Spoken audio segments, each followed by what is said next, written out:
Draymond puts up bum numbers. Don't get me wrong. Triple single. Averaging triple sevens like a slot machine. Jackpot, nigga. 4 rings. Jackpot. You pulling them slots for a while. Yeah, averaging triple sevens like a slot machine isn't necessarily the greatest thing for your career when people look back at it. And people will see Draymond in the Hall of Fame and be like 20 years from now and be like, how did that guy end up in the Hall of Fame? And then when they're gonna pull up highlights and only see him choking and kicking people. So it's gonna be even worse. It's gonna be even worse. Yeah.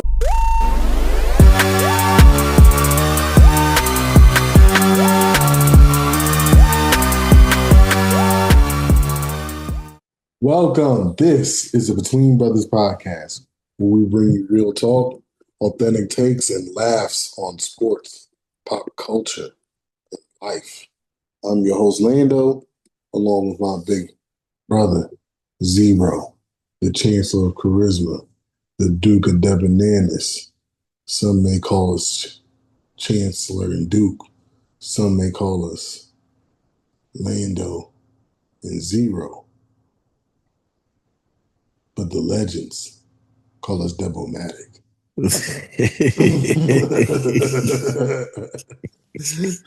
The legendary call us Devomatic. Devomatic.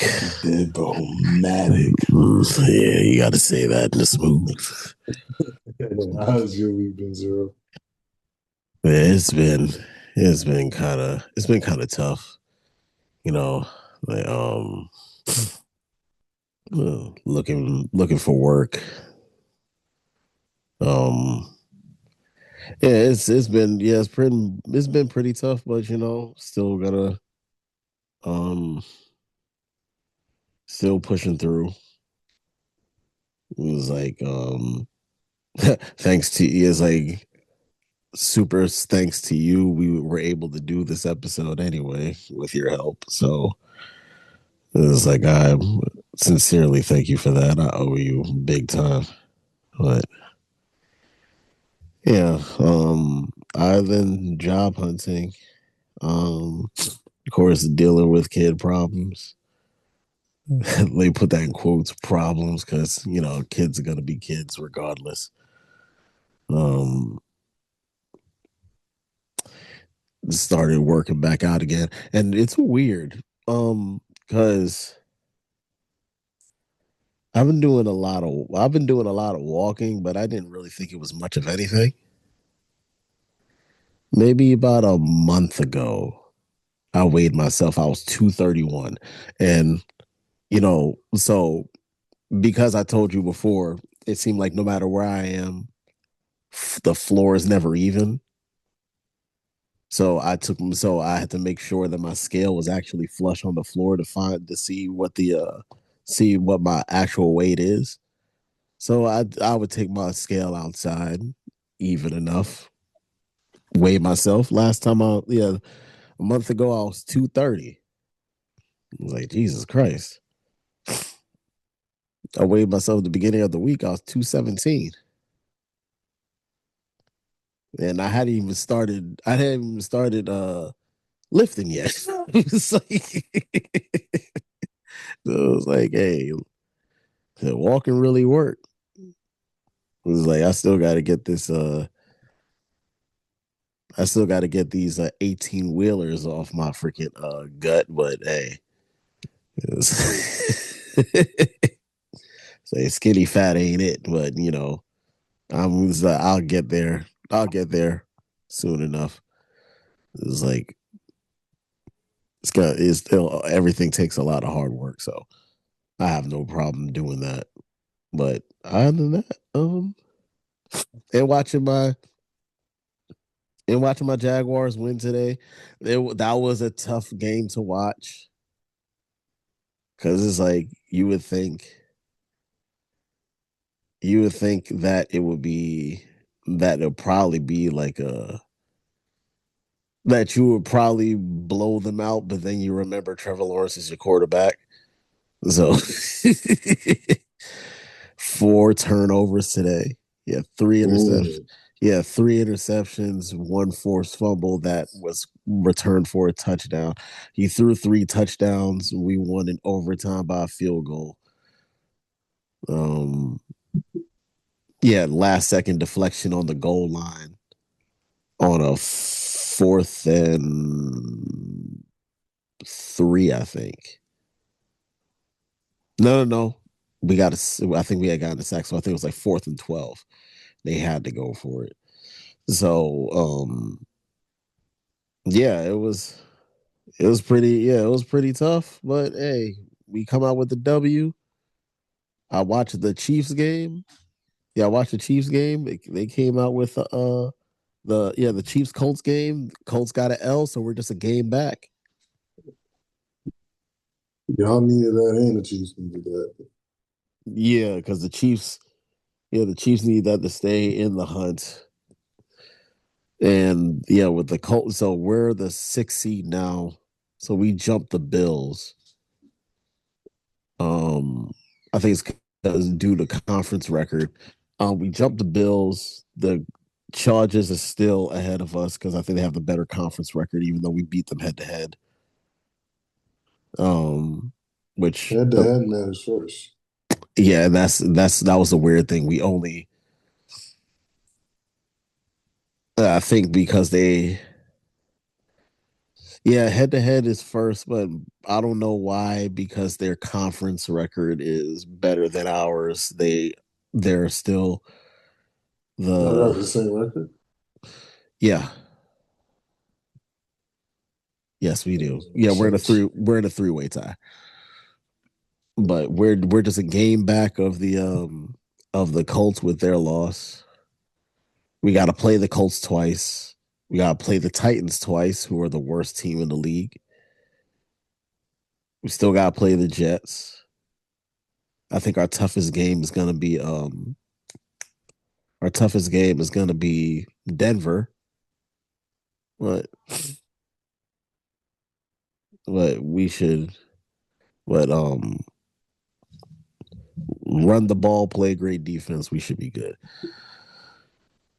And yeah, that's about it. Cool. Yeah, I mean, the week was okay. We had a good week of or weekend of boxing. Best card of the year, in my opinion. Um, a lot of people were like kind of bragging on social media, like I knew all these fights were gonna win. And the only like 50-50 fight, which I don't know why it was a 50-50 fight, was like Hayne Norman versus Norman Jr.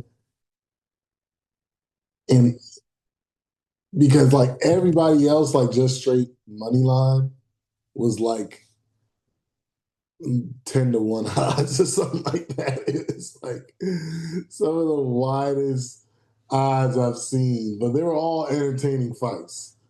But I'm like, bro, y'all acted like this is supposed to be rocket science. Like your parlay was like plus 250. Like it wasn't that serious, Like so yeah, so that was a good night of boxing.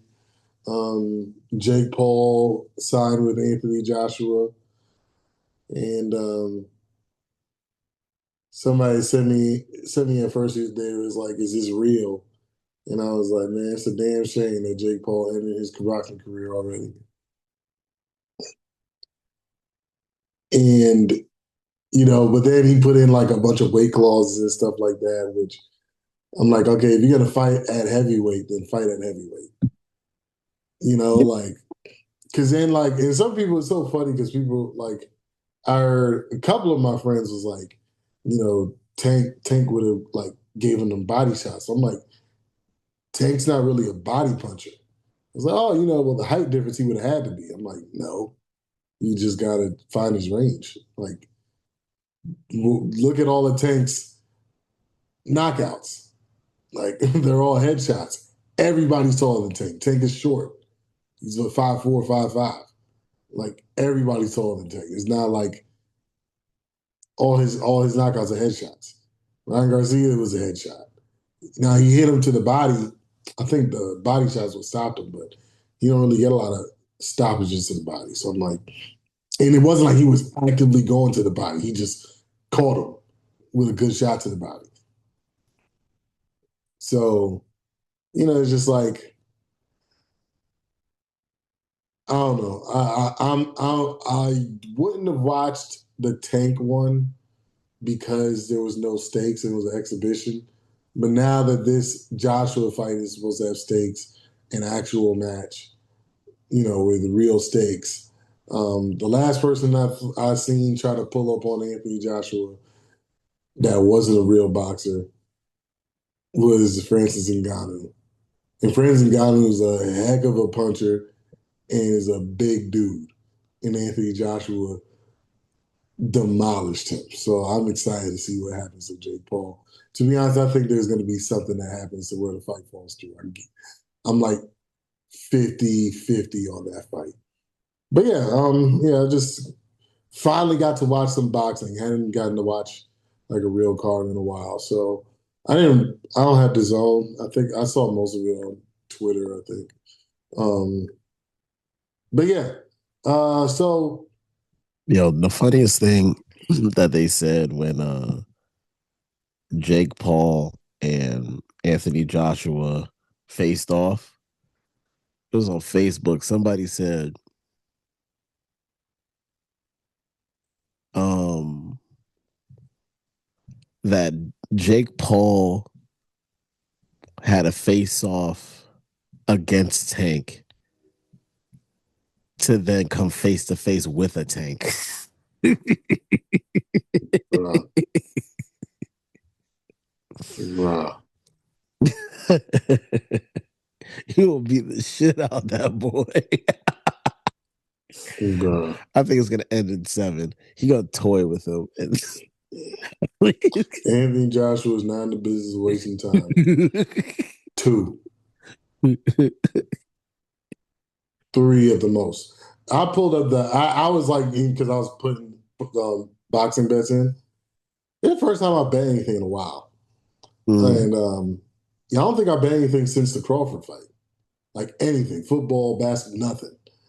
And mainly because like with my new hours, I don't really have time to do the research to be successful at betting got you. the main sports.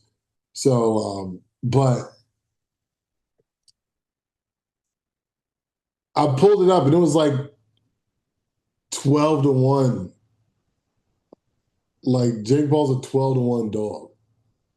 Those are the opening odds. I'm like, It ain't getting any smaller than that. some people might delude themselves because like people like delude themselves into betting on Tyson when he fought Jake Paul. So like people might delude him like, hey man, if he get a lucky punch, because I was listening to Brilliant Idiots and then Schultz was like, oh, Jake can punch. Jake's been fighting guys way smaller than him. Anthony Joshua, like you said, is a tank who's taking shots from the best of them. Yep. Usyk, freaking Joseph Parker, Vladimir Klitschko is probably the hardest punch he's gone up against. Like Jake Paul ain't hitting like him. Jake Paul hasn't fought anybody his size. And literally every fight outside of the Tommy Fury fight that he's put together against a real boxer, it's somehow fallen apart. Mm-hmm. Hassan Rahman Jr. fell apart. Tank fell apart. So that's why I'm like, I'm not even sure this fight is gonna happen. Like, you know what I'm saying? Like who about to call in Anthony Joshua sexual assault charges, some random stuff. Like, something's gonna happen, man. Not buying that this fight is actually happening. Yeah. Somebody's gonna get injured. Something's gonna happen. But Yeah, Jake gonna get a cut above his eye 3 days before the fight, and they gonna have to call it out. It's and like then Jake got everybody into gonna be a like, bar "Why are you fight. even sparring? Why are you even sparring a couple days before the fight? The week of the fight, you ain't supposed to be doing none of that. It's just getting the weight, getting the weight, and cardio. But Jake gonna find a way to weasel himself out of this fight. I guarantee you. Mhm. But so Kenyon Martin, Draymond Green, they have a little social media war going on right now, and Kenyon Martin mentioned that he thought there was 200 players better than Draymond Green. Um, and then he made a list of 50 power forwards Yo, that the he fact thought that was. Popeye Jones is on that list is crazy. And so here's the thing about that. When it comes to like better, like what's the idea of like who's better than who? Yeah, how And do you what's your criteria of yeah, it's like what's your baseline here? Because like it just seemed like you just started making a list. it's like he just named every single boxer that he could boxer. I'm still thinking about boxing. Um, Power forward he can think of off the top of his head. He put Jermaine O'Neal, who's not a power forward, who's never been a power forward.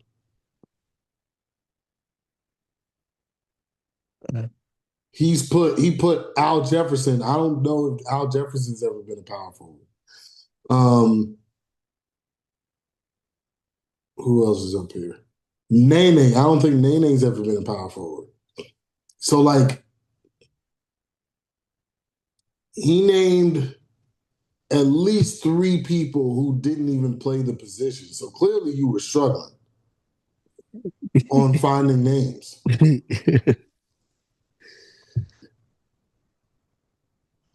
He said Otis Thorpe. I think Otis Thorpe was a center.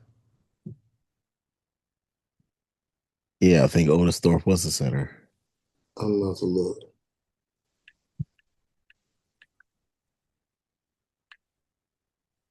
Yeah, it just sounded like he was just naming niggas just to name niggas. This dude said, no, Popeye No, Jones. he was a combo. Now, Popeye Jones is the only name that I'm like, yo, you fucking tripping. Did he put Tyrone Hill on his list too? Because then he'd really be tripping. Because all I know is that that dude found a piece of loose leaf and started jotting. And you know he did that shit on college ruled paper. Yeah, this dude went in and for what? What was the basis of this? I don't even know how this started. Like, I think Kenyon Martin kind of started it first. I think he like took a shot at him on the podcast, and Draymond was like, "Yo, like, I've never shown anything but love." And then, he went on. Kenyon Martin went on his, you know, Trey Young.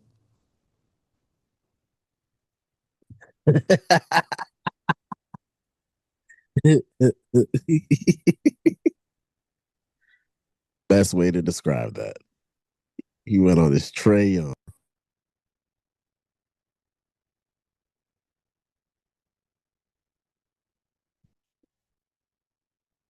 and started making like comparisons. He's like, yeah, I was the number one overall pick. Like, we not the same. You're the number one overall pick and probably the worst draft of all time. Like, relax, relax. Like, you know what I'm saying? Like, King Martin was a solid player. Like, I don't want to take anything away from like his career. He's a solid player. He was one of the integral parts in that Nets team that went to back-to-back finals. but like, and he mentioned he didn't mention himself in the on the list. He left himself off the list, and he feels like he's a better player than Draymond Green. But when I'm looking at the list, and I'm like, okay, what does better mean? Does better mean like all around? Does better mean um does better mean offensively? Because to be honest, offensively, probably like band for band, 90% of this list is actually better than him offensively. Draymond, he actually had like, some solid playoff performances and things of that nature where he put up buckets. But as Draymond kind of put himself further and further into the defensive stopper role, his offense has suffered more and more. Um, like, people forget, like, I think he was like before he was like, I think before Kevin Durant got there, he was like a 38% three-point shooter. Mm-hmm. Like, so he wasn't like a slouch offensively. You know what I'm saying? And also, he's not a slouch offensively when it comes to the game of offense. He's just not the best scorer, which is okay because he's pretty much the Rondo of that team. Yeah. He's not as good as Rondo, but I'm saying that because Rondo wasn't necessarily the best scorer, so or the best shooter, I should say. Like I remember people like literally sagging off, like playing him at the he's at the 3-point line, they're at the free throw line. I just need y'all to understand that's an 8 foot. That is a 3 yard cushion. That's a three. I've never seen 3 yard cushions in basketball.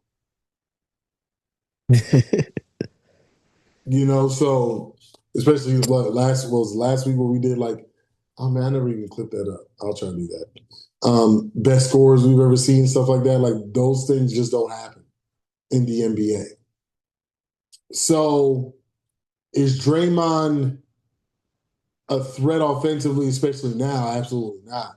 But there was a time where he could sneak up on you, give you a dub,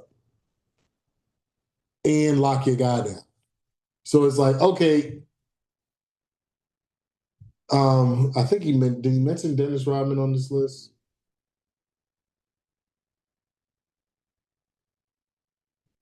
I don't think I see Dennis Rodman. Oh yeah, I do. Okay. So he mentioned Dennis Rodman, and Dennis Rodman is a better rebounder. Not sure if he's a better defensive player overall. I think I would give the edge to Rodman, but I don't think it's that big of a gap. And when it comes to scoring the basketball, like Dennis Rodman in his best version of him scoring the basketball was not the scorer that Draymond Green was and isn't the facilitator that Draymond Green is and always has been. So how is Dennis Rodman the better player? I can see a lot of the guys when it comes to their offensive prowess and being solid defensive players, even if or average defensive players, even if not like elite defensive players. Like, is Giannis better than Draymond? Absolutely. Every Hall of Famer, everybody who's on this list, that's a Hall of Famer. Which I don't know. I don't know if he meant. I don't know if he was going for like all time because he mentioned Otis Thorpe. But I'm like, bro, if you're gonna do that, like get your history up. Like if you're gonna bring in all time um players, like where's a guy like Elvin Hayes?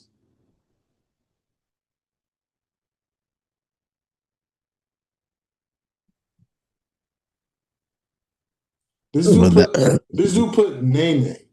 I'm pretty sure Nene was the center his whole career.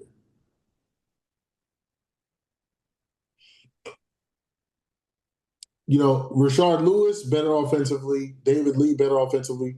Juwan Howard, I don't really remember him much. I remember him more from college than NBA. College, Juwan Howard was a better offensive player than Nene. Reggie Evans. Now Reggie Evans was like strong and he was like a menacing player. But like, what's between him? There's not really much of a difference between him and what was the guy's name they called him the Manimal?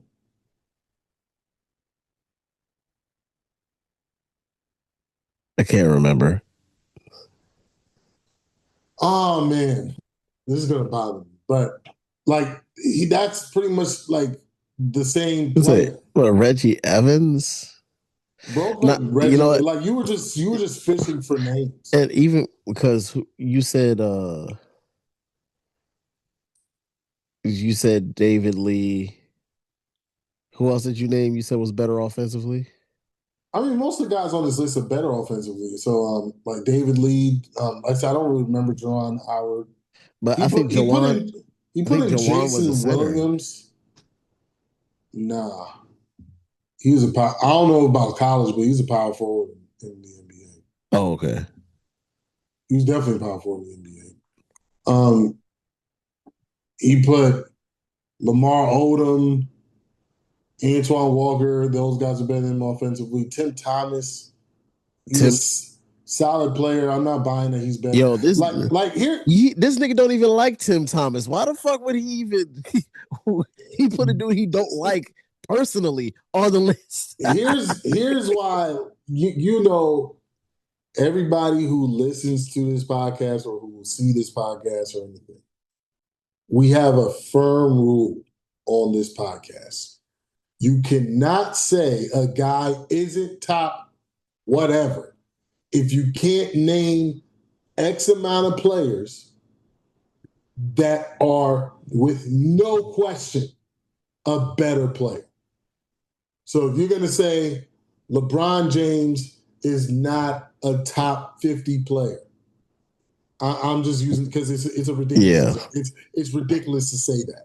But yeah. if somebody says LeBron James isn't a top 50 player, you better be able to name 50 players that are flat out no, like there's no No question question. that they're better than him. And yet, arguably, it'll be hard for you to name 10 players all time great that you can say like without question is better than LeBron James, depending on what your criteria is and bias and things of that nature. But it is hard to come up with 5 players Yeah. that's like. But if somebody says, "Oh, like you're not LeBron James, not even the top 50 player of all time," we're not happy. You're not capable of having conversations about anything. Yo, Like not even like we're not even talking about sports. We're talking about like anything. yeah. You don't know how to converse. yo, yo, speaking of lists anyway, I know it's kind of off. It's kind of off subject, but not really. I watched a list. This guy made his top 10 greatest players of all time. Shaq was number 12 on the list. How did we get Hakeem, to 12? now We he went was to he top 10. honorable mentions. He said Shaq didn't make his top 10. He was number 12. Hakeem didn't make his top 10. He was number 11. Okay.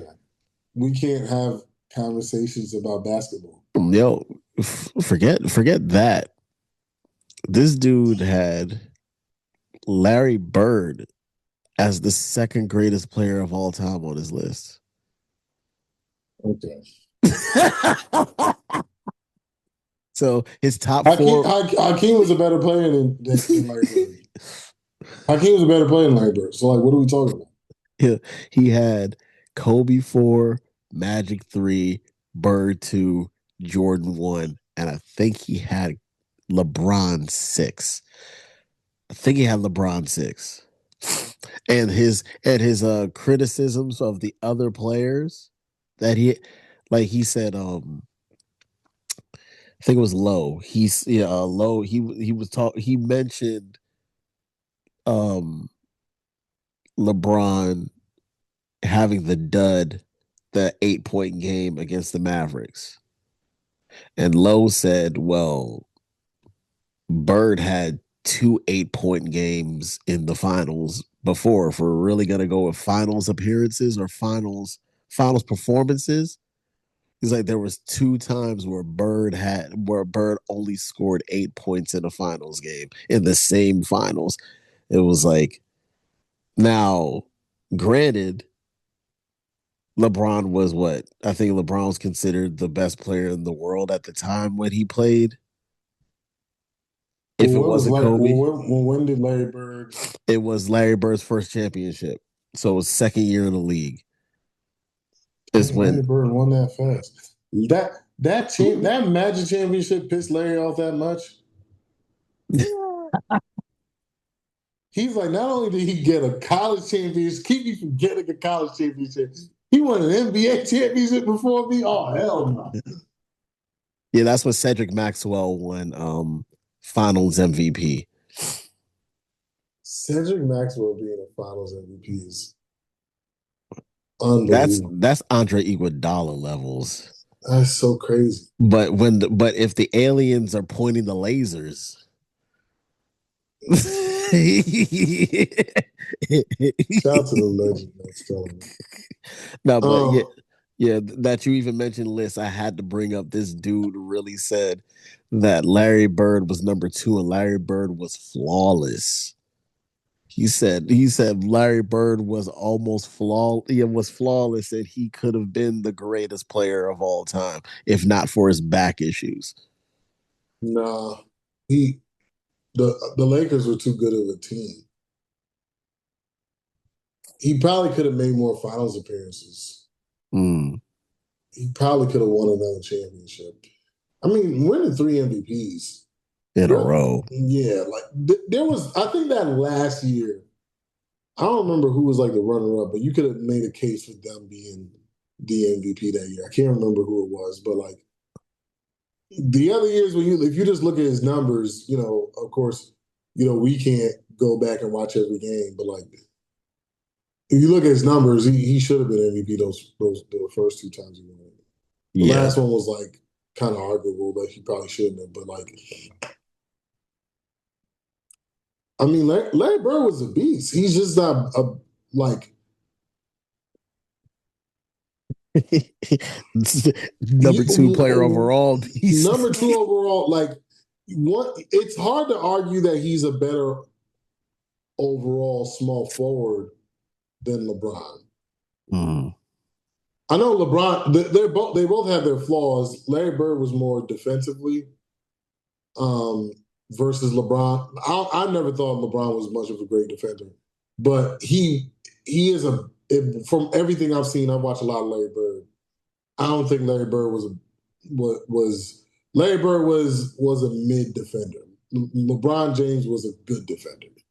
So it's just like, all right, does the scoring from Larry Bird make up for the deficiencies defensively? Specifically the shooting, and it's just like because like as far as like getting buckets, let's not like LeBron don't really have a bag. LeBron don't really have an array of moves, but LeBron can get buckets. mm, You know what I'm saying? Like, and that's what this game always has been and always will be about. So, like, I mean, but when you see stories and hear stories of Larry Bird giving dudes 40 left-handed, like it,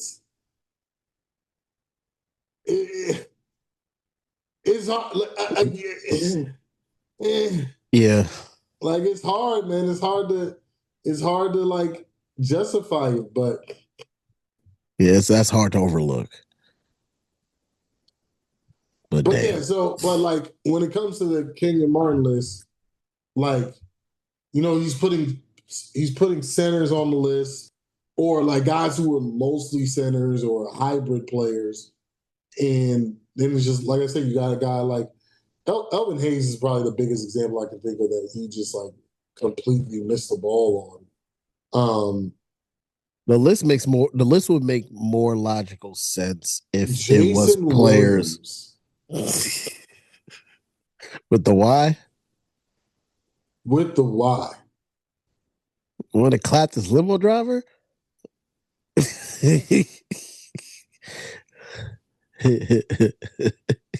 You can say he's a better shooter.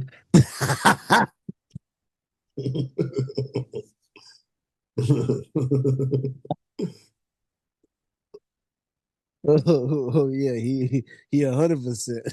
He 100% from the back seat from range. From range. We don't know which one yet, but from But range though. like I said, but like I don't even remember Popeye Jones' career at all.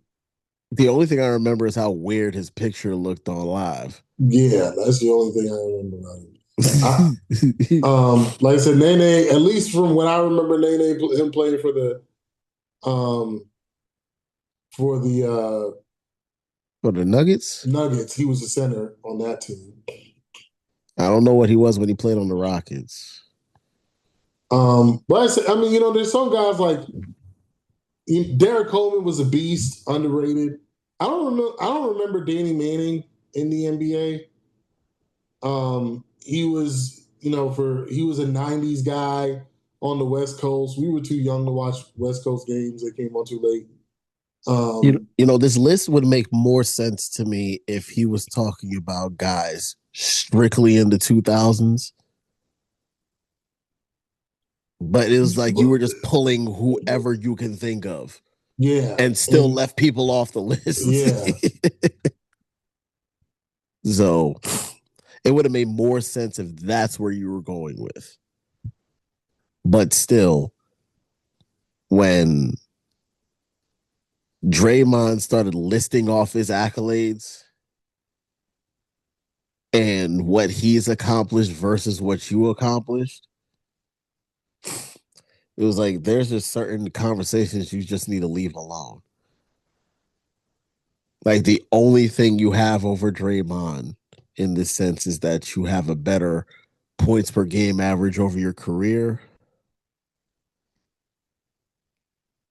and that you were the number one overall pick.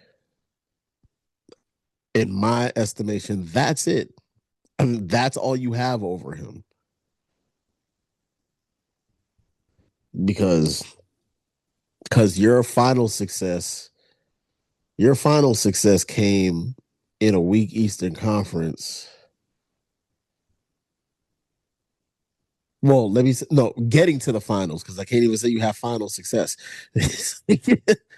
You getting to the finals was against a weak Eastern Conference. It was like, and that was Jason Kidd's team. It wasn't you. yeah. Because then the next year, Vince Carter came, and he was like the fourth option. Yeah. There's like, what is it because of, you know what? And here was the thing. You know what? For some folks like Kenyon, I really hate when they speak on anything per se because there was a video of him saying like he didn't want any. He's when the Wemby thing when he asked why would Wemby be scared of Draymond, and he was like, I ain't want anybody scared of me, nigga. You have stories of folks not even saying anything to you. You ready to fight? You didn't want nobody scared of you. You clotheslined. You clotheslined Carl Malone out of the air. You didn't want nobody scared of you. It's like, oh, I ain't want Right. no. It's like, come, you don't want nobody scared of you. You doing shit like that. Come on, bro. And even with him saying that he wasn't a rim protector, it was like the intimidation factor. Like you didn't you want to be intimidating, but didn't want anybody scared of you. That doesn't. I don't see how that works, but it is what it is. When Draymond started listing off his accolades, it's like you're a one-time All-Star. You were the first overall pick. You went to a couple of finals. It's like you got to get a taste. It's like I think he said you got to it's like you got a taste, but you didn't really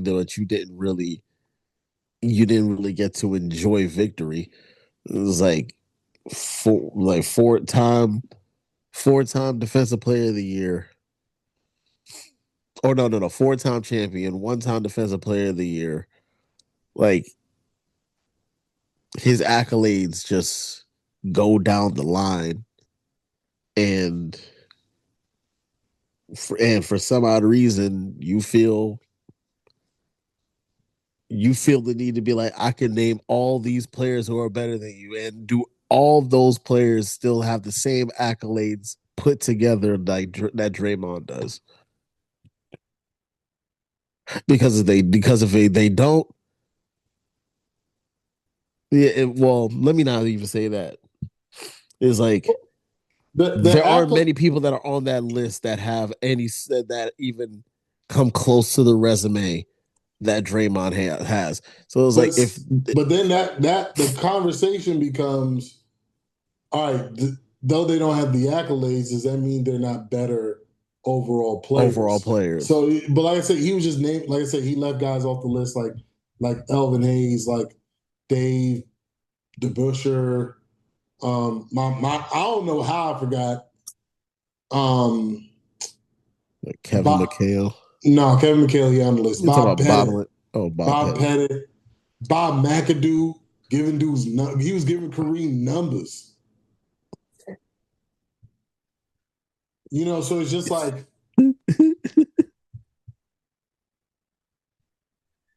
It's like, what was it? Was Bob Lanier a center or power it forward? was. Oh, okay. I thought we were just gonna start running down Bob's. Well, Kenyon named centers on the list, so you might as well. We could throw a couple centers in there, Willis Reed and centers just like I don't like the dude. Sure. The whole thing it becomes disingenuous when you start naming guys who are not known for being great NBA players. Yeah. Yeah, now you just saying shit just to say shit at this point. And not saying some of those guys weren't really good, like Al Harrington, really good basketball player. Um,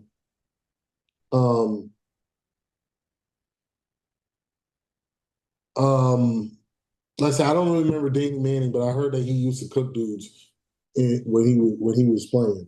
I think he's the number one overall pick too. Yeah. Antoine Jameson. He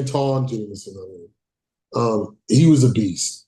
Um, Let me see who else he got. I'm not buying like so. It's just like again, there has to be no argument. Josh Smith is not a better player than Draymond Green. Horace Grant is not a better player than Draymond Green. Juwan Howard is not a better player than Draymond Green. Nene, Popeye Jones, Reggie Evans. And I'm just trying to put in the whole totality of their games. Because it's like, Mm. okay, well, maybe he's just talking about guys that might have been difficult to guard. 'Cause sometimes people think about that. Like, oh, this guy's better because I couldn't guard him or I had trouble guarding him. And I don't think I'd have trouble guarding you. And he's probably right. But then would you score easily on Draymond? Because there's two sides. Kenyon Martin, I don't think had the game to score easily on Draymond. Mm. So Because he wasn't much of a shooter. yeah, he wasn't a consistent mid range jump shooter. He could dunk. He was a high flyer, extremely athletic. But then on his list, I guess you could put him in the mold, Kenyon Martin in the mold of Blake Griffin, Larry Johnson, Derek Coleman, Sean Kemp. Um,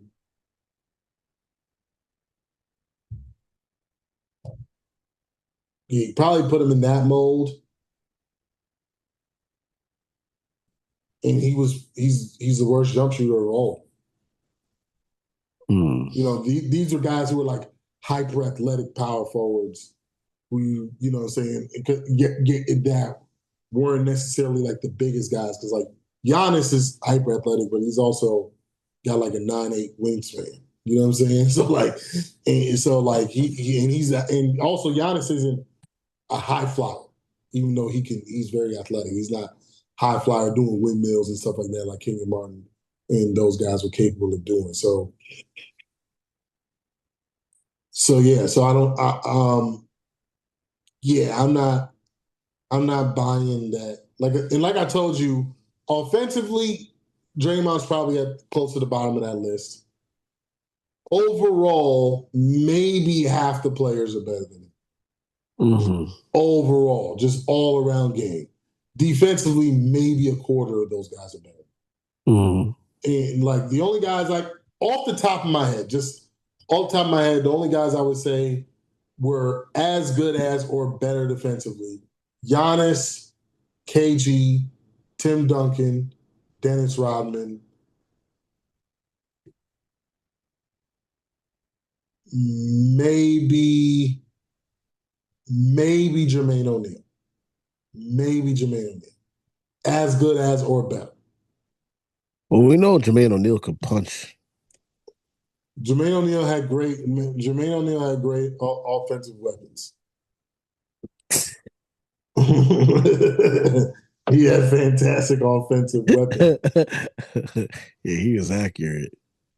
Very accurate from the post. Sloppy footwork. Has to work on his footwork.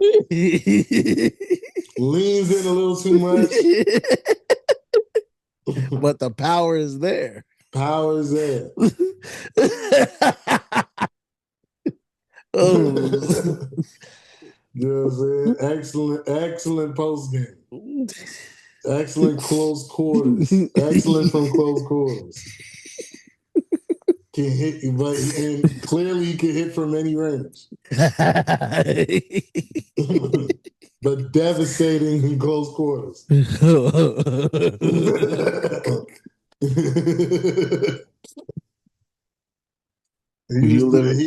throws bricks. He does throw bricks. Yo, and if you don't understand the reference, Go check out the Malice in the Palace. It's like you don't understand the reference. The casuals argue about it. The stat guys will debate about it, but the real ball is no. Welcome to Score Society. The real, but the real hoop is no. Welcome to Score Society. That dude's not a hooper. I think that guy is one. That guy is a habitual fanboy. But anyways, but yeah, I mean, you know, Draymond raised some good points. Mm-hmm. He's had a great career. Not many careers are going to line up with his. Even some all-time great players' careers are going to line up with his. But at the end of the day, we understand that being the guy on the championship team is different from being one of the guys on the championship team. Mm. But one could argue, at least in that championship run, how many times did they go to the finals? 6? Yeah, 6. Was it 6? 7. Was it 7? Because they lost in 2016. They lost to the Raptors. In 2019? Was it 2019? Yeah, it's 2019. And they won 4. 6. Yeah.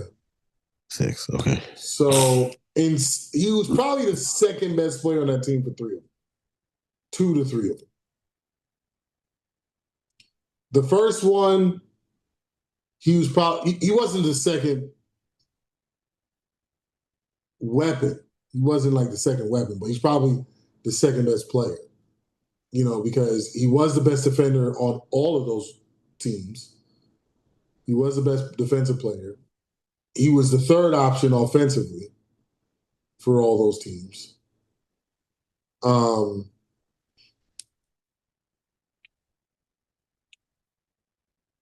His best finals was the one they lost, the comeback.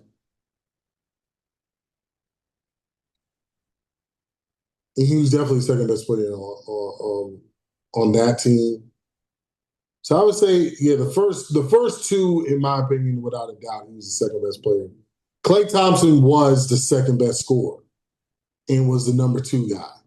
But as far as scoring the basketball, but Draymond made that offense run the way he did. And then you could argue the last one they won, he could have been the second best player. Andrew Wiggins had the second best, was the number 2 option. But again, Draymond, what he was doing defensively, can't be ignored. So yeah. I mean, it's not like Draymond was a bum. Draymond puts up bum numbers. Don't get me wrong. Triple single. Averaging triple sevens like a slot machine. Jackpot, nigga. 4 rings. Jackpot. He pulling them slots for a while. Averaging triple sevens like a slot machine isn't necessarily the greatest thing for your career when people look back at it. And people will see Draymond in the Hall of Fame and be like, 20 years from now, and be like, how did that guy end up in the Hall of Fame? And then when they're going to pull up highlights and only see him choking and kicking people. So it's going to be even worse. It's going to be even worse. The first thing they're going to show is not even the first highlights they ain't going to show are basketball highlights. No basketball highlights involved at all. They're going to show rear naked choking Rudy Gobert. They're gonna show him spinning around like a jackass and hitting Nurkic in the face. Yo, that was the most egregious shit in the world. That was almost as bad as that between him and Ron Artest trying to act like he was celebrating when he elbowed James Harden. When he went full ludicrous on James Harden. It dropped bows on him. Yeah. I'm like, that's Ron Artest. To be from Queens and try to show a dude Southern hospitality is crazy. Yo, he showed him every bit of Southern hospitality. It dropped bows. Yo, how do you think somebody's gonna think you beating your chest? Who beats their chest like this? And then he trying to be like, no, I was going like this, So everybody saw your elbow go past your mouth.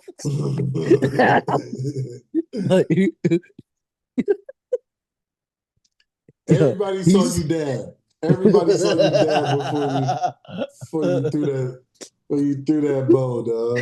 And what's his name? What was that on Chicken and Beer? That song. What album was that song on? What Southern Hospitality? Yeah. Oh, no, I think that was the name of the album, right? No, it was Back for the First Time. Back for the First Time. Oh yeah, he showed Ron Artest Back for the First Time. Because he was meta. He was meta that day. Yo, his jersey said Meta World Peace. His action said Ron Artest Back for the First Time. Yo, since I changed the meta, you brought Ron back. All he had to do was step in his way and bump him. He said, get the fuck out of my way. He hit him with that judo boy. Take this bow to the afterlife. Lightning literally slapped the thunder. Slapped the bow the thunder. out my man. It's like Judo Boy slapped lightning from the sky. Bro slapped the thunder out of him. Bro, Yo. brother was so hard, dude. His jersey name fell off. Yo, that dude was staring off. Yo, it's so dumb. He got Judo Boy slapped the shit out of him. Thunderclap had his memories come back, and he forgot that he was fall. He started. How you smiling to your death? Because he realized I did just toss both of our asses out the window with no plan. With no plan. he Anyways, said, I'm taking us both out. He said, turn into all right. All right. that video did that. I don't think that's definitely not got anywhere near the most views we've had. But it's the video that I watch on our TikTok that makes me laugh the most. Yo, Just because it was a live reaction. Yo, and for people who are listening to this episode and might have seen that clip and didn't listen to the episode, I think that whole thing is like 14 minutes long. I like cut it down as much as I could. Like that reaction was about 14 and a half minutes long. Yeah, and I that was so mind blown blown by that. And that was a parting shot. Yo, but still, I didn't even have a parting shot because of that. When dude hooked his feet onto the beam, it was like you didn't even fly back the right way for you to be spinning the way that you were. Dude, you can't tell Vega what you cannot tell Vega the laws of physics, dog. You can't tell that the Judo Boy either, because all he got to do is hook his toes in the corners of his jacket and he can float like a flying squirrel.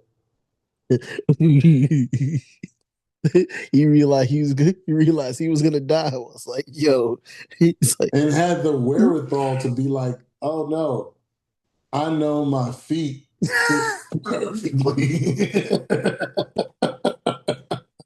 Fit perfectly in these two slots right here. And he landed so softly in the water. And landed so softly in the water. And then that dude was hitting the staying alive pose while dead. You can tell by the way I float. But before then, I got chopped in the throat. Lightning strike and flash. Lightning strike, flash before my eyes. He said, flashbacks to my girl. Oh shit, I'm about to die. And he didn't even come up with a plan. He was just like, I'm gonna hit a Ginyu Force pose before I die. It's unbelievable. all right. His member number 6. He's like, Jason looks like he won't take your spots.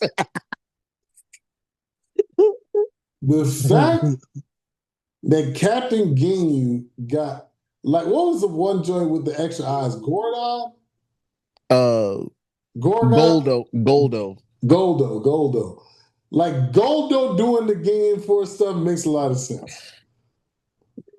The rest of them dudes doing, actually, Raccoon doing that makes sense. But the rest of them, and the fact when I was watching the clip of when they all came together and Frieza was just watching them do their thing. It's like, how do none of them die right now? Why did you keep them alive? Frieza, it seemed like Frieza is killed for less. So why did you let that happen? So you sat there and let sweat drip from your brow so you could watch them do their poses. Like, why was that necessary? Akira Toriyama, rest his soul. Why did you make that necessary? Because they did that in the anime or in the manga. That wasn't an anime thing they added. That was a manga thing. That was a manga original. That is freaking crazy. Unbelievable. Oh, jeez. But um,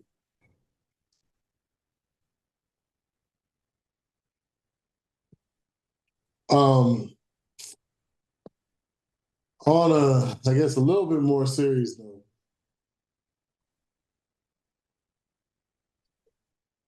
Jerry Judy is the worst wide receiver in football.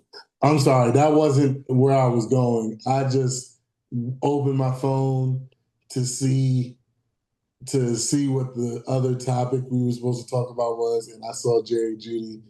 When I saw the highlight, I thought he was going to drop the ball because that's what he does best.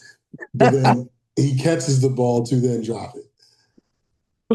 Wait, Yeah, he it catches was. the ball. He's like in the middle of the field by himself, except for going down or protecting the ball. He just goes nonchalantly in the middle of five different Raiders and gets the ball punched in out of his arms. Like, bruh, Oh, Jesus. good thing they were up 14-0 at that point. Um, Shout out to Shador for the dub. But Yeah. some we got two requests, and we'll wrap this up. So one request, Zero brought to my attention was somebody had said like we should talk about love from a man's perspective. And I actually put some thought into this Hmm. before doing the episode. And I would I would prefer before we got into this, and I would like for us to have this conversation again, but with a lady or two present. Hmm. Because I personally don't think there's a difference.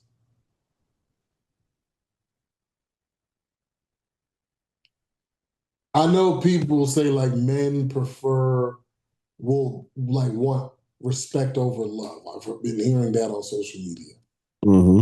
I don't think those two things are separate from each other. It's similar to like trust and love. Like I don't think you can. I guess like you technically will put your trust in someone and not have emotional, romantic love for that person. Um, and at the same time, I guess you can, but I don't know if you can be with somebody romantically and say that you love them if you don't trust them. Hmm. Like you know what I'm saying? Because if you'll give a stranger trust before you give your significant other your trust, then what makes that significant other special? Y'all just have romantic relations. That's it.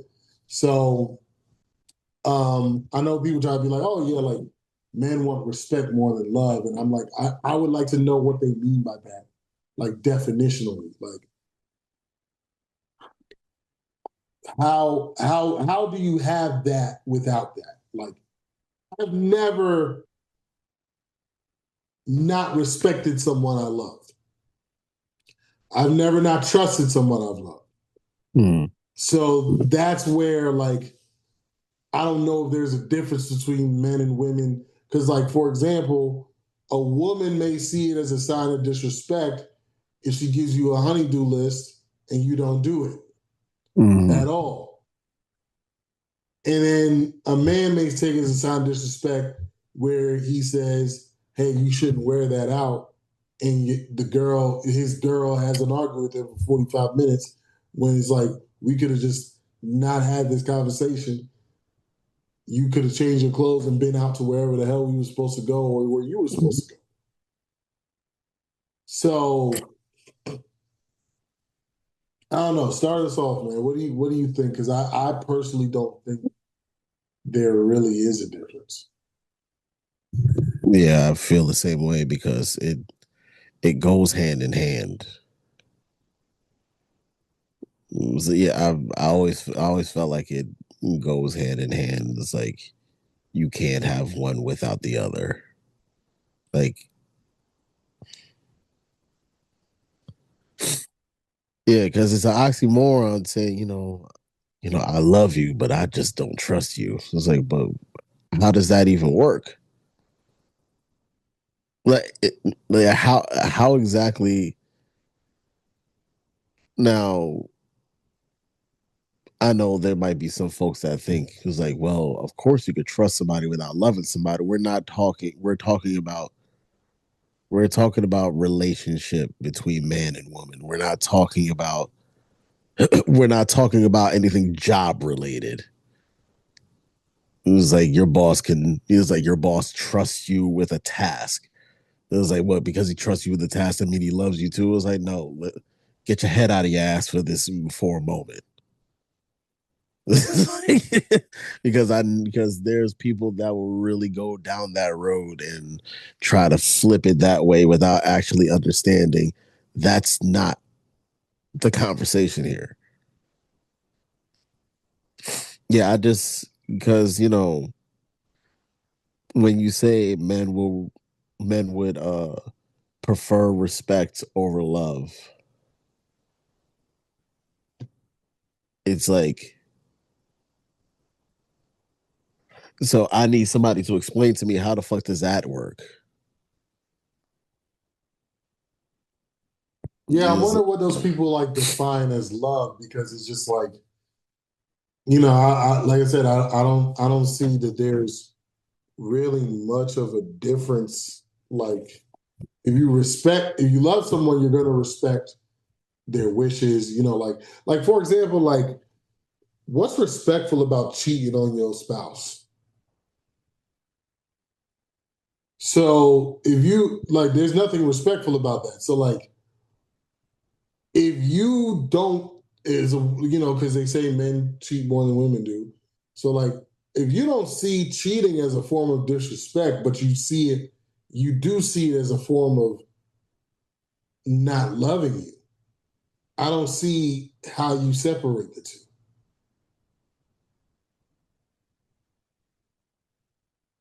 exactly because you can't because you're not gonna go cheat and then come back and be like and still it's like, yeah, I know I disrespected our relationship, but I still love you. Like that doesn't make any sense. It's like if you really love that person as much as you say you do, you'd never do that act in the first fucking place. Like there's no explaining it away. And there's never a way to explain. There's never a way to explain it and make anybody feel like you still love them like you say you do after you do something that breaks their trust because like you said, trust and love should go hand in hand in a relationship. You broke their trust. How the hell you're disrespecting by doing that? You broke their trust by doing that. How exactly do you still fix your mouth to say that you love this person after you did what you just did? Yeah. That doesn't make any sense. So, and the men would prefer respect over love. It was like, okay, so if a dude so if a guy he works every day, he makes sure there's food on the table, the bills are paid. You respect him for he's like your woman respects you for doing everything you need to do inside the house, but she's still sleeping with the next door neighbor. So you'd be cool with that because she respects the fact that you bring home the bacon. Good goddamn well that you wouldn't like that. So why the fuck is that even a thing to say?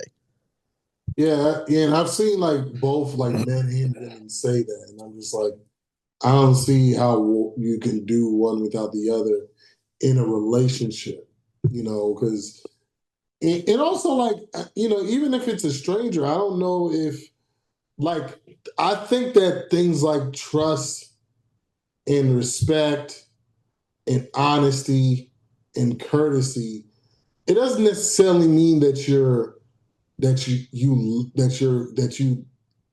I guess love the person or that you're in love with the person, Yeah. but it's all rooted in love. Because when you do the opposite, and it's all rooted in the opposite actions are rooted in hate. Yeah. When you are disrespectful, when you are hostile, when you are uncaring, like those all things are rooted in hate. When you are a liar, you know what I'm saying, like a deceiver, a manipulator. Like all those things are manipulating and hate and manipulating evil. Heartbreaker. Yeah, like And, and I won't let you back in my life. So I'm taking the house, the car, the kids, and the dog. I the want it dog, all the for dog, nothing but the little Shiba Inu gotta come with me. heartbreaker. But who sang that song? I have no clue. No idea. People who listen to podcasts, tell us in the comments. But but yeah, so like those things are like so trust, respect, admiration, all these things are like rooted in goodness, and the other stuff is rooted in evil. Love is rooted in goodness, hate is rooted in evil. So it's just like where do you where do you like even though you might not love the person romantically, or you might not even think that you love the person, you're leading with love when you do these things. So I wonder if this stuff has anything to do with with folks thinking, because remember I think you said this on the podcast before, because I was thinking about love languages, and it was like folks be saying what their love languages are. They'll take the test, but they'll never read the book that coincides with the test. So it's like, do they just go off of whatever it is, and that's what they think love is? They just go based off the love language that they got on whatever test that they took online, and then they yeah. just want to run with that. Speaking of which, me and the Duchess had did that test or attempted to do that test. It might have been last week, maybe the week before, and I was mind blown because they charge $40 for it now. When I took it like 10 years ago, it was free. I'm like, so when it was at its hottest, you wasn't charging for it. You charging for it now? Preposterous, And people are preposterous behaviors. people are self-diagnosing themselves too. It's like everybody's like, oh, I do gift giving. Oh yeah, yeah. And so like at least like in my relationship, in my marriage, like I don't feel love when I'm constantly challenged about things. And so it's like, okay, well, that means that might be the respect thing. I necessarily don't mind being challenged per se, but like, let's say it's like a major decision. Yeah. Don't challenge me on it. And why do I say don't challenge me on it? I'm not saying don't challenge me on it because I shouldn't be challenged in the sense of like, maybe I might not be going about things the right way. Yeah. But I shouldn't be challenged in the sense of, at least in me and my wife's relationship, there's never been a major decision where I made the decision and things didn't go the way they should have. So, like, at least at this point of our relationship, I've done more than enough to prove I don't need your help on these things. Not saying you can't have your input, but I had to tell the Duchess because she was like talking to me about some things happened in the past, and she was like, "Yeah, like, and you did this, and you did that," and I said, So I asked, I said, has there ever been in our relationship something I said, hey, you need to do this, we need to do this, they need to do this when it comes to anybody in our household. Yeah. And they did it and it didn't work. And she was like, no. I said, so understand this. I'm always making the best decision. I need you to believe that. And the decision is not being made on a whim either. It's like, you I'm got to always understand that making the best decision. So, and she's even mentioned like many times in our relationship that as far as who's the better decision maker between the two of us, it is me. So if you know that, you shouldn't challenge me. If you know that this is my strong suit and this isn't your strong suit, don't. Just like when it comes to decorating the house, I don't give you you no know, input. Because she always, and the thing is, she always wants my input. Oh, you always say you don't know or you don't care because I don't. When I say I don't, I mean I don't. no, I'm Like, not saying I don't to appease you. I'm saying it yeah, because this is truthful. I really don't. I really don't. This I is not don't my know. strong suit. I either don't know or don't care enough to know. That is all you. I just spent $160 on Christmas decorations. I spent that. I put no input virtually into it. She's like, oh, what do you think about that? Oh, I think, and then she was like, oh, I want a splash of green. And I'm like, or a splash of color. And I was like, oh, well, if you want a splash of color, then we got too many colors. That's the only thing I said. If Yeah. you want a splash of color, we got too many colors. Now, because my hobby is art, she Uh, trusted that. We might be a little too busy with the colors if you just want a hint of something. So she yeah. trusted that. So she was like, yeah, you know what, you're right, blah, blah, blah. But I was actually upset because we're doing like a candy theme Christmas Mhm. tree, and I wanted a black Christmas, like black decorations. Yeah. I was like, oh, let's get like a light colored Christmas tree, white maybe, do the black boys. And then she was like, no, no, no. And then she saw we went like 4 hours down, and she saw the black joints. She was like, yeah, those do look nice. I'm like,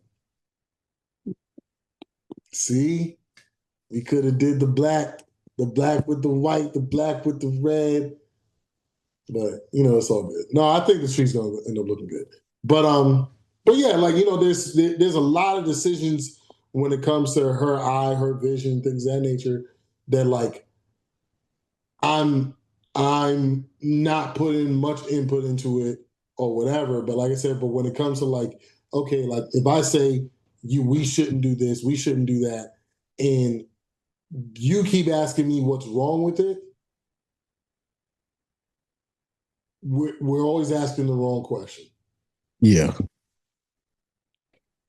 What's right about it?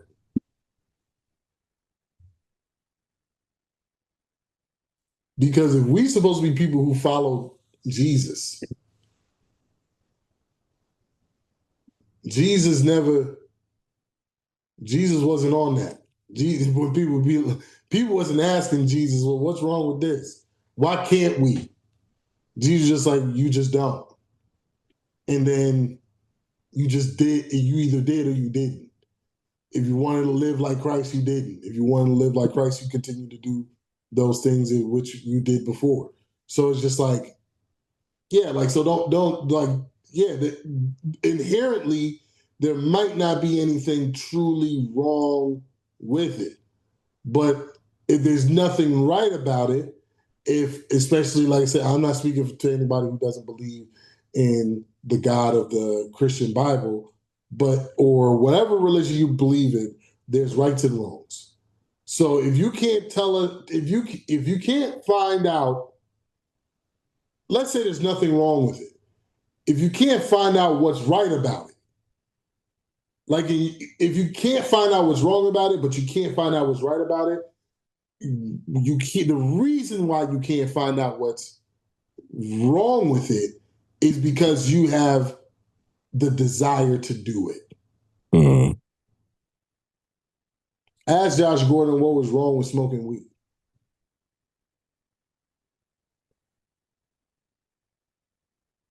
Inherently, there was nothing wrong with it. But but the unfortunate thing was because y'all kept saying there was nothing wrong with it, everything went wrong with it. He had an addiction. He couldn't stay off of it. He ruined his whole life over it.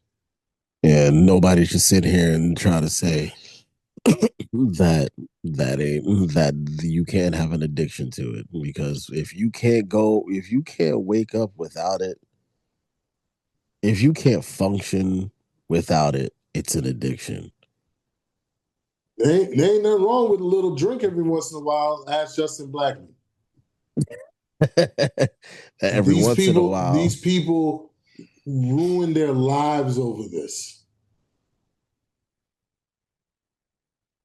Except, so when y'all was too busy trying to telling everybody there was nothing wrong with it, nobody asked the real question: what's right about it? Mm. What's right with it? And because of that, everything went wrong for these people. And so, but that, like I said, that's just out my personal relationship on certain things where it's like, also if I feel like I'm being put second behind anybody, Mm-hmm. yeah, I'm not. No, that's not love to me because I'm the one. You know what I'm saying? Like, exactly. I'm the one. I'm the one. Like, you know what I'm saying? So like, it. And my thing is, and I don't know if I think I might have said this on this podcast, but my thing is love is complete selflessness.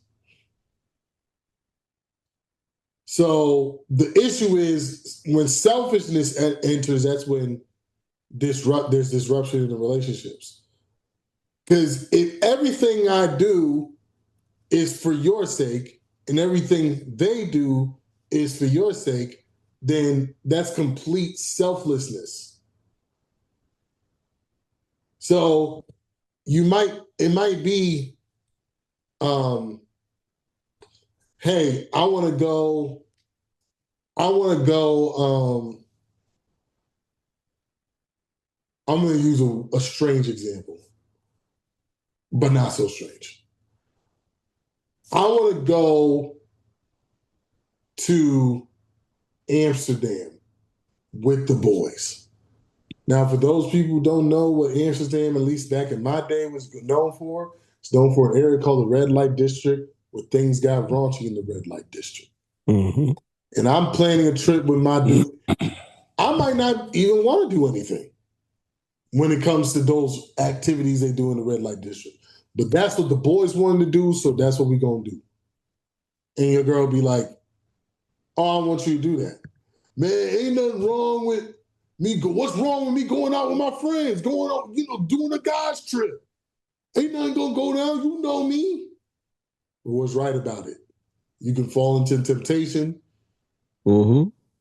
You doing all these things except for being like, yo, like I'm okay. You can tell your dudes, especially if you're in a relationship. And let's say they're all single and none of them are in a relationship and you are. Okay, I appreciate that, but I'm not gonna go because my selfishness will want me to go. My selfishness knows that ain't gonna fly with my girl. Mm-hmm. That shouldn't fly with my girl. If it is flying with my girl, she getting flued out too. Yo, why do people say flued is not a fucking word? She getting flued out too. So like, yeah, no, it's so it's just like, no, that's where your level of thinking needs to be when you're in a relationship. And then when you have children, it's even more selflessness involved. Because then you have to put two people, and let's say it's just one child, you have to put two people above yourself. And it's like, oh well, you need to take care of yourself. No one says you shouldn't take care of yourself. No one says you shouldn't have anything. Or, but that's the thing. if the other person is being selfless, they're taking care of those things that you want and you desire and things of that nature. Like, hey, especially for women, husbands bringing home the bacon. Let's say, excuse me, you're a stay-at-home mom. Husband might be working all day, but he come home and take the kid. That's you. That's thinking about you in mind. Because a selfish man, and I've been working all day. What I got to do? Mm-hmm. Not saying he got to cook and clean and do all the other stuff, but he can at least take his kid. It's like I know I had a long day, but I'm pretty sure I imagine that you had a long day too. It's like Especially for me. you need a it's like you need a mental. It's like I know you need a mental break from the kid. It's like you need a mental break from the baby. So I'll go ahead and take the baby. I'll go ahead and play. I'll go ahead and put the baby to sleep. It's like we might sleep.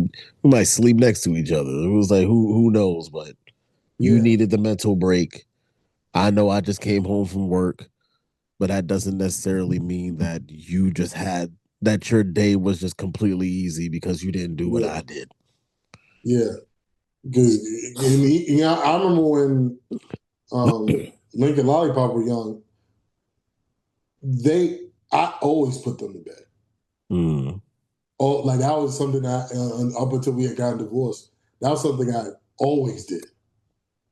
You know what I'm saying? Because their mother was with them all day. And, and when it comes to me and the Duchess, like Cocoa Puff, when I get home, well now because I work late, she's usually in bed by then. But Mm. when I get home or before when I was getting off earlier, like I get home, she's run out to the door, daddy, and it's instant. It, Duchess get to go do whatever the heck she doing, and it's me and Cocoa Puff up until up. All three of my kids, I'm the main person who put them to bed. Yeah, I remember early on um, when Jelly Ball just started trying to talk. I would get back. I'll get back from work. It would be like 11 o'clock. She'd just be up waiting, and then she'll talk me to death about nothing for like 30 minutes. It was like, all right, you ready for bed? And then as soon as she started getting tired and started yawning, I was like, all right, we going to bed. So even sometimes like if my brainless tail don't forget, I would already have the bottles, mix up the bottles of formula, have them inside the fridge. So there was no having to mix any of them. Be like, all right, I got the 'cause I know I'm gonna be gone for an extended period of time. I may not be home to put her to sleep, but I can at least make a few bottles of formula for you to just get and warm up before, yeah, just take and warm up before I head out. Yeah, it was like, it ain't just about me because I know you're gonna have to deal with I know you're gonna have to deal with the babies for most of the day. But like you said, coming home or even leaving before work, I can do what it is that I can to at least try to make your day a little easier and know that I was thinking about, yes, it's like you're gonna have to deal with this for most of the day. Let me do something. And then I'll still do something when I get back because I know what it is that you have to deal with.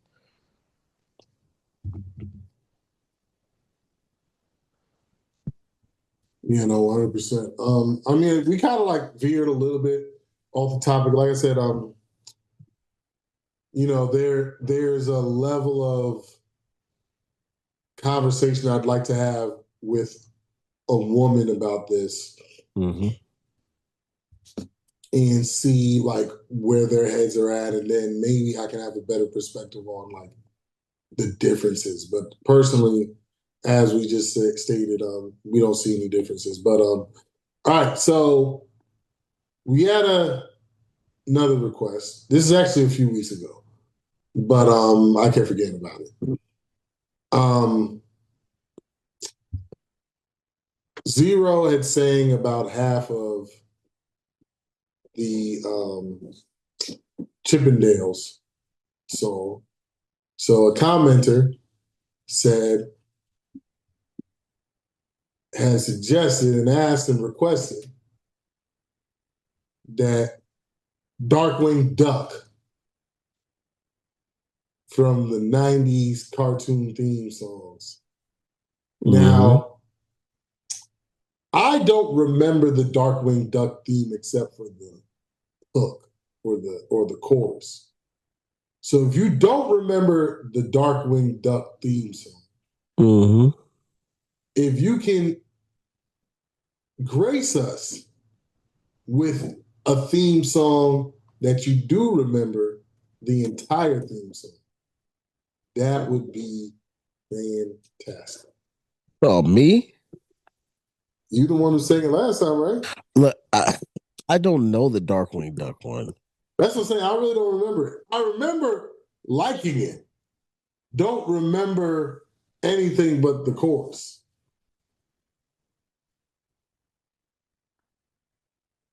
Um, Wait, hold up. I don't know how the beat goes, but I think the lyrics, I think it was daring duck of mystery, champion of right, swoops out of the shadows, Darkwing owns the night.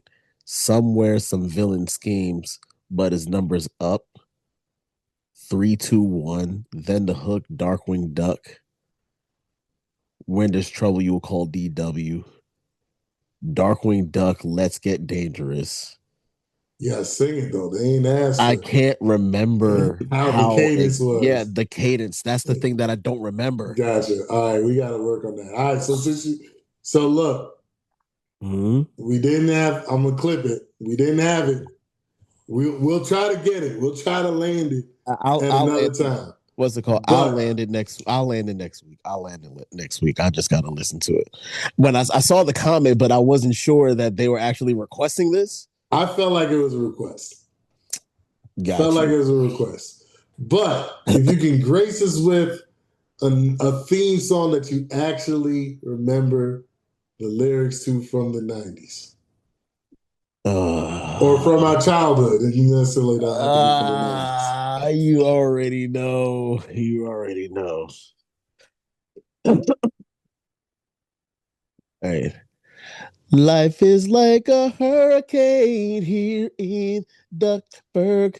Race cars, lasers, aeroplanes. It's a duck world. Like solve a mystery or rewrite history. DuckTales. Woo! Every day that I've been making DuckTales. Woo! Tales of daring, do bad and good DuckTales. Do do do do. The danger looks behind you. There's a stranger about to find you. What to do? Just grab onto some DuckTales. Woo! Every day that I've been making DuckTales. Woo! Tales of daring, do bad and good DuckTales. Woo! Hey, Not ponytails or cottontails, no DuckTales. Woo! the legend. That's my part shot. That is the Martin shot. No, actually, I got a punch. Party shot is John Morant is officially on the Ronald McDonald clown ass nigga crew. Why do I say that? I'm a fan of Klay Thompson, but I'm not like somebody who's like the craziest fan or anything like that. I like what he's done in his career. Um, but John Morant, you were recently suspended from your team for conduct detrimental because you were talking about your coaching staff to the media. You were out here making it seem like your team didn't want you a part of the team, but yet you're on the bench talking trash to Klay Thompson, a four-time NBA champion, who the one time y'all saw each other in the playoffs, he was sending you home.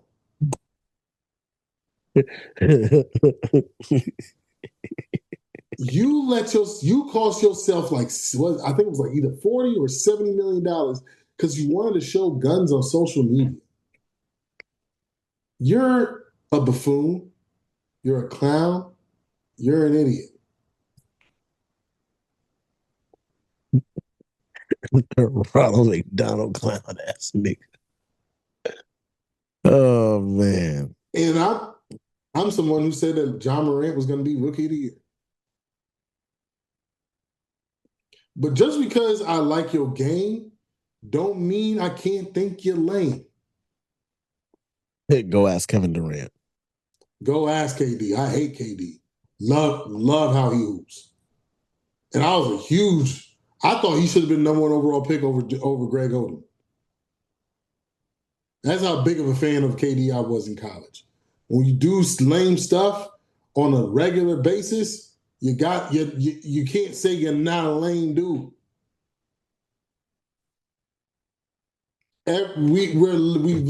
You're in your prime telling Clay that he sucks now. Dude had 2 major surgeries. He's been declining, of course. Yes, he's on his way to retirement.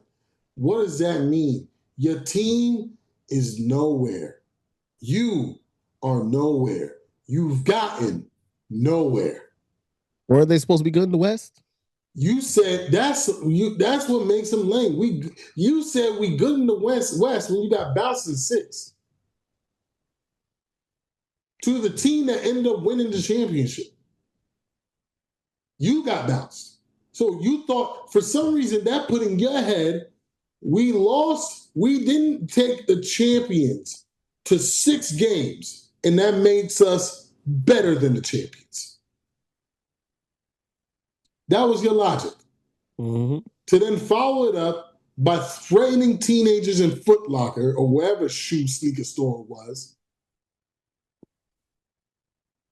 to flashing guns on social media, to the point where they said, yo, they put you out for like some games. And then you come back and then you go on live. You let your boy put you on live showing weapons off or whatever. Then your PR people said it was a fake gun, like that mattered. And we know it wasn't a fake gun. And then you get suspended for just enough games to cost you $40 to $70 million. I don't remember the number exactly. It's still enough. Just enough to keep you from getting that All NBA team. And just enough for you to come back and get injured immediately and miss the whole season. And then you're back missing games. Why? Because you were in street clothes talking trash to Klay Thompson. Klay Thompson, everything he said was right about you. Yep. You said that. Don't get me wrong. Does Klay Thompson suck now? Absolutely. Absolutely he does. But he put in work for 14, 15 years. You put in no work yet. You thought growing your hair long was supposed to make you good? You've done nothing. You've really done nothing. And I loved you coming out of the draft. But a lame is a lame. A clown is a clown. So how about this? Since you want to be a clown, how about you start putting the show on the court like you did a few years ago? Mm-hmm. Start being the greatest showman then, like you once were. Mm-hmm. And then maybe I won't have these things to say about you. I won't apologize for saying these things about you because you're being a lame. But this man has earned his stripes in the league. He's earned his respect in the league. He got 4 of them things. You've barely won 4 playoff games. Relax. Shut your mouth.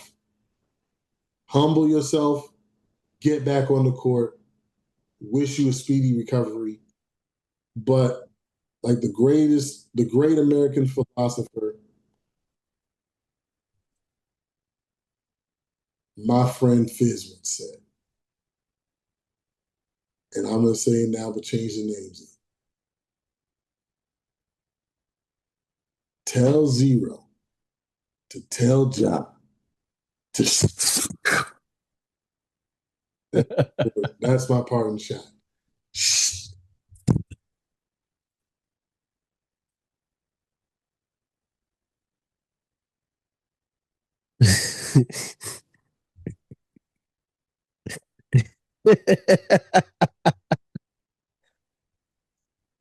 Well, this has been the Between Brothers podcast, where the talk is always real and the laughs always come free. Thank you so much for joining us. If you like the episode, please like, subscribe if you're watching this on YouTube, and subscribe to the channel if you're listening on Spotify or Apple Podcasts. Thank y'all so much for all who support us, and we love you. We'll see you next week.